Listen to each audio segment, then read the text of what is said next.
All right, so we got Brian Kirst here of SnapFulfil, and then we have Rowland of Advance Intralogistics. Yeah, you see, he's testing me. He hit his name tag. Oh, did I? Yeah, so. A good tactic here at MODEX to hide your name. It is. Yeah, so Chris, pleasure to meet you. Yeah, pleasure to meet you too. Thanks for you coming by with me. Brian here, definitely. So, so Brian, tell us a little bit about kind of what's going on with SnapFulfil and maybe a little bit about your relationship here with Advance Intralogistics. Yeah, sure. So, we've been talking a lot about SnapFulfil and its flexibility and our product Snap Control, which is the multi-agent orchestration layer.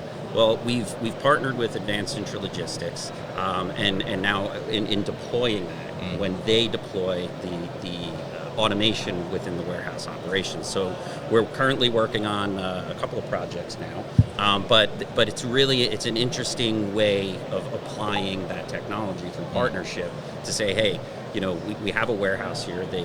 You have to start with the WMS, and then once that foundation is built, bringing in the right automation and then orchestrating that automation is going to be key to driving all of that efficiency and realizing the return on that investment. So with that, let me let Chris talk a little bit about Advanced Intralogistics, what they're doing. They've got some exciting stuff going on at their center in Dallas, where we were a couple of weeks ago. Yeah, I've seen some of those videos. Yeah. Cool stuff. Yeah, thank you. Appreciate it. So we're located in the Dallas-Fort Worth area, but we do projects coast to coast. And we just put in a new Innovation Design Center, IDC is we like to call it. So it has several conveyor loops. We have a few AGFs running around. We have SnapFulfil as a software offering in there as well. Nice. And then we have some pallet shuttle and some traditional types of storage solutions too. So just had a grand opening about, 2 weeks ago now. So and it went well. We had about 150 people show up. It was a good day. Yeah, absolutely. And so you're working on kind of integrating and putting together these automated solutions for people and getting those things. So tell us a little bit about how you're leveraging kind of Snap Control to be able to make maybe some of those integrations easier. Yeah, no, that's a great question. So one of the reasons why we really started to reach out to figure out a WMS partner that we could work with is because if a company doesn't have a WM installed, you can't automate, right? So it kind of starts with the WM first and then goes down from there. And I mean, good rule of thumb for me, if you're ever in a customer's and you don't see barcodes on locations, right? They probably don't have a WMS. Yeah. So we needed to find a partner. We've vetted about 60 to 80 WM providers, through all the tiers, tier 1 to tier 3, and we landed on SnapFulfil, and so far it's been a really good partnership. Wow. 1 out of 60 or 80. That's pretty good, I would say. That's a good job, numbers, Ryan. right? Yeah.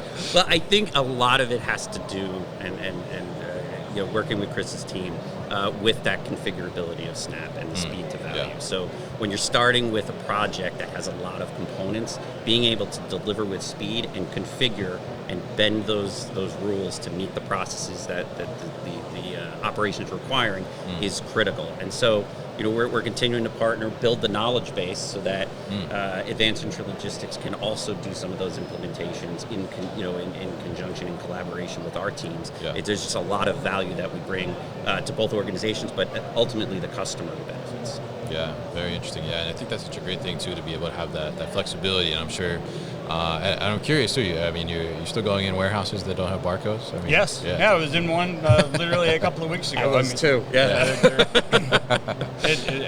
People picking by paper and just tribal knowledge on where things are at, and they'll have hey, it's in this row somewhere, right? And they'll have to go and figure it out. Wow, very interesting. Yeah. I mean, it's crazy to think about that, especially as we're here at MODEX and there's just so much technology all around us that people are still utilizing paper. But I'm curious. I mean, from both of your perspectives. I mean, when you have someone that's in a warehouse setup like that now, I mean, what's kind of that first step to really bring them into the now? Oh yeah. So I mean, we just talked. My whole thing is whenever I go to a warehouse, I walk from receiving all the way over to shipping, right? You just ask a lot of questions along the way, just try to understand what they're trying to accomplish, what their goals are, right? And a lot of people are trying to increase their throughput through their building, and they immediately think of hardware solutions. Not everybody, but most people immediately think of hardware solutions.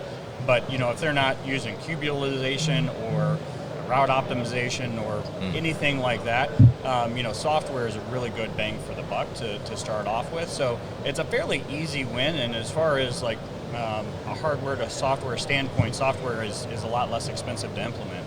So if they can find 15-20% gains, efficiency gains, just by putting in software, it's normally a pretty easy win. Yeah. Yeah, and it's specifically when you go into an operation, it's very manual. It's a lot of paper. There is an inherent fear that they won't be able to attain that implementation. Right. So the one strength that we have with SnapFulfil, it's because we're quick to implement and we get that process going quickly. Even in the the evaluation period, they're able to see that end goal. They can draw a line from today to go live a lot easier. They can see through because of how configurable it is. So even when we're just doing a demo, we're showing the rules engine and how they can build out rules to impact their process. The lights are going on, and they're really they're buying in pretty quickly. So removing that fear and that apprehensive nature of, if I go from manual to something, a software product, I don't think I'll ever get there. It'll be an endless implementation cycle. It'll be huge change management. We really try to make it a direct line and get them to buy in faster. And if I can just add on to that too real quick. Sure. So I was in somewhere, I don't know, about a month ago, and they were picking off a paper. I mean, literally orders would come in. They had a person, I don't remember the lady's name, but they had a person that would sit there and go through every single order and separate them out of, like, hey, this picker needs to do this picker needs to do this, because they know those parts of the warehouse and everything.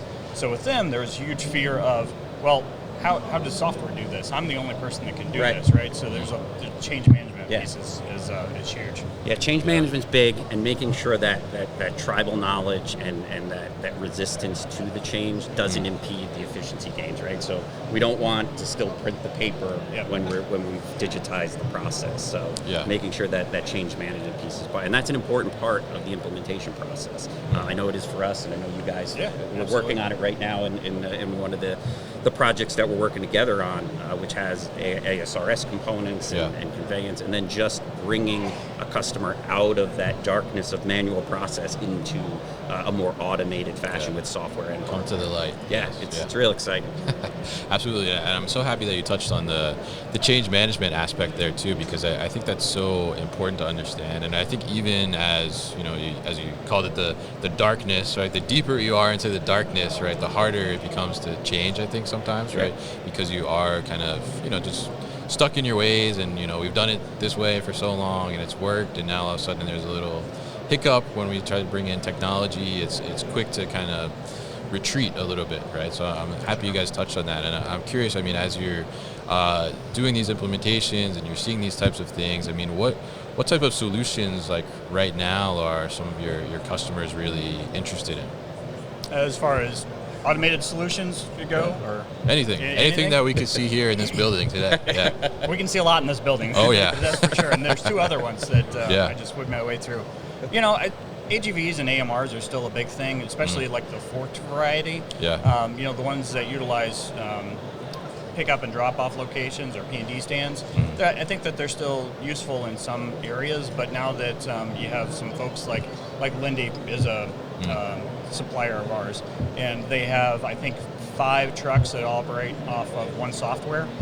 They're also owned by Keon Group, who owns Dematic, and they're working on trying to get the old Edgeman product that Dematic has all working on the same software. So that's really important because, speaking to like WM and things like that, if you have, you need a reach truck for this, you need a tugger for this, and you need, a stacker for this, and that's 3 different technologies, that's 3 different softwares that you have to implement, right? Right. And so, but to your, original question was, we still get a lot of interest around that, right? Taking out that travel time for fork truck drivers. Now that they have reach trucks that can do put away, take it all the way from the dock to put away, and retrieve it all the way over to shipping, I think it's a lot more palatable, and the prices are becoming a lot better as far as an ROI standpoint goes. Yeah, interesting. And I guess to that regard, Brian, how is kind of the software side kind of critical and an aspect to really helping those kind of things come into your operation? Well, it goes along with what Chris is saying, that single software, that idea that we can take Snap Control and then orchestrate those different technologies. That's very attractive to folks as they're walking around. And when we talk to them, we start out a lot of times talking about WMS, but very quickly it pivots to, well, I have automation on my roadmap, or I have automation in my warehouse right now, but it's sort of off on its own. Yeah. It doesn't talk to the WMS properly. So we're bringing that conversation forward a lot more at MODEX this year. Yeah, and I think that's such a great thing, and I think it's really important to understand that too, because it's one thing to find one of these shiny objects that you like, is another thing to try and make it work, right? When you get it into your operation. So it's great that you guys are working together to be able to help customers do that, and it's always good to catch up with you about SnapFulfil. And Chris, it was a pleasure to meet you as well. Pleasure to meet you too. So if people wanted to learn more about Advance Intralogistics, what's the best way to do that? Yeah, so you can reach out to our website, which is advancedintra.com, I believe. Let me look at that real quick. Sorry. I should have that off my cuff, shouldn't I? Yeah. Well, you could Google Advanced Intralogistics, right? Google Advance Intralogistics, but it's advancedintralogistics.com. So, but just Google Advance Intralogistics and you'll be able to find us. All right, and SnapFulfil? SnapFulfil.com, and we're in the Hall A here. You can see us. Look up. You'll see our banner up there. If you want to stop by and talk about WM at the show. All right, Chris and Brian, thank you so much for stopping by and talking with me today. Always a pleasure. All right. Thank you. Good to meet you, Chris. Appreciate it. Thanks a lot. Brian, We'll talk to you soon. good to see you. Hey guys, thank you so much for tuning into today's video here on our YouTube channel, the New Warehouse Podcast, and I appreciate you tuning in. If you liked what you saw, make sure you subscribe to our channel, and if you like this video in particular, make sure you like it as well. And if you want to get this great t-shirt that you see in the video behind me, Warehouses Are Sexy, head to warehousesAreSexy.com and get your own.